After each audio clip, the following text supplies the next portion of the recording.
Tuloy pa rin ang palitan ng pag-atake ng Iran at Israel sa kabila ng umunoy na pagkasunduan nilang tigil putukan.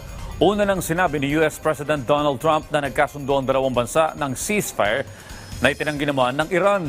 May detalye si Gab Villegas. Ipinatawag ng Qatari government ang Iranian ambassador matapos ang tangkang pag-atake ng Iran sa US military base sa Qatar. Kinundena ng Qatar ang missile attack ng Iran.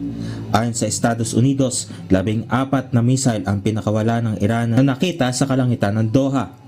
13 dito ang agad na nasalag habang pinabayaan ang isa dahil wala naman itong banta. Sinabi ni US President Donald Trump na nagkasundo ang Israel at Iran sa ceasefire.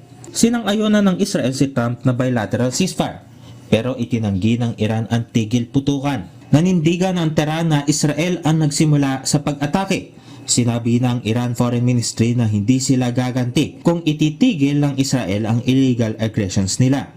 Pero sa gitna ng sinasabing ceasefire, kahapon ng umaga ay nag-launch ng missile attack ang Iran patungong Israel.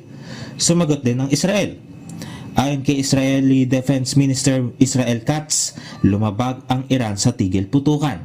Gab Villegas para sa Pambansang TV sa Bagong Pilipinas.